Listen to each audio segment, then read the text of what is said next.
IPL 2022 এবং 2023-এ play অফে উঠতে না পারায় কেকেআর কিছু গুরুত্বপূর্ণ সিদ্ধান্ত নিয়েছে এবং 2024 আইপিএলের আগে প্রাক্তন অধিনায়ক গৌতম গম্ভীরকে দলের নতুন মেন্টর হিসেবে নিযুক্ত করেছে। তার আসার পর কেকেআর নিলামের আগে কিছু উল্লেখযোগ্য নাম প্রকাশ করে এবং তাদেরকে ছেড়ে দেওয়া হয়, যেমন Shardul Thakur, Lockie Ferguson, Tim Southee, Shakib Al Hasan এবং লিটন দাস। নিলামে এসে কেকেআরের কাছে বেশ ভালো অঙ্কের টাকা ছিল এবং তারা এটি ব্যয় করতে মোটেও সংকোচ বোধ করেনি, কারণ দলটি একটি শক্তিশালী স্কোয়াড তৈরিতে খুব বেশি মনোনিবেশ করেছিল, যা আবার ট্রফির জন্য চ্যালেঞ্জ করতে পারে। তারা নিলামের প্রথম দিকে শান্ত ছিল, কিন্তু নিলামে মিচেল স্টার্কের আগমনের পরে ফ্র্যাঞ্চাইজিটি ব্যাংক থেকে 24.75 কোটি রেকর্ড ব্রেকিং ফি দিয়ে অস্ট্রেলিয়ান পেসারের সাথে স্বাক্ষর করে। স্টার্ক ছাড়াও তারা চেতন সাকারিয়াকে অন্তর্ভুক্ত করে তাদের পেস ইউনিটকে আরও শক্তিশালী করেছে। 23শে মার্চ অর্থাৎ টুর্নামেন্ট শুরুর দ্বিতীয় দিনই নামছে কেকেআর এবং নাইটদের প্রথম ম্যাচই ঘরের মাঠে ইডেন গার্ডেন্সে। 23শে মার্চ নাইটদের প্রতিপক্ষ সানরাইজার্স হায়দ্রাবাদ। 29শে মার্চ টুর্নামেন্টে নিজের দ্বিতীয় ম্যাচ খেলবে কেকেআর। প্রথম ম্যাচের ঠিক 6 দিন পর বেঙ্গালুরুতে সেদিন নাইটদের সামনে রয়্যাল চ্যালেঞ্জার্স ব্যাঙ্গালোর।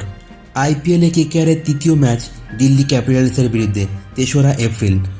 তবে অ্যাওয়ে ম্যাচ হলেও কেকেআর সেদিন ফিরোজ শাহ কোটলায় খেলবে না, যে স্টেডিয়ামের বর্তমান নাম অরুণ জেটলি স্টেডিয়াম। সেই স্টেডিয়ামে কাজ চলছে এবং আইপিএল শুরু হওয়ার আগে সেই কাজ শেষ হবে না, তাই কেকেআর বনাম দিল্লি ম্যাচটি হবে বিশাখাপত্তনমে। প্রথম 2 সপ্তাহে এই 3টি ম্যাচই খেলবে কেকেআর।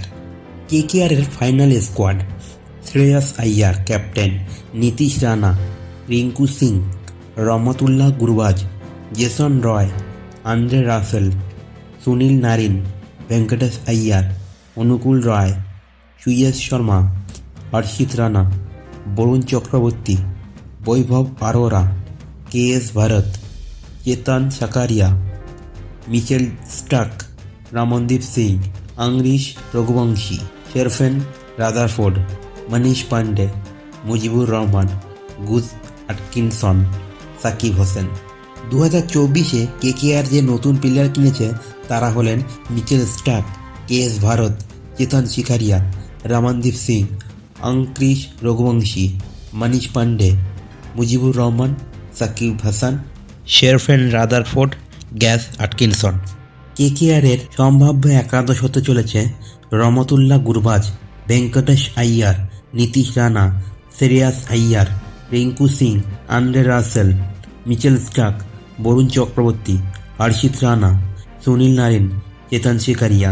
ইম্প্যাক্ট প্লেয়ার হিসাবে থাকতে পারে মনীষ পান্ডে, অনুকূল রয়।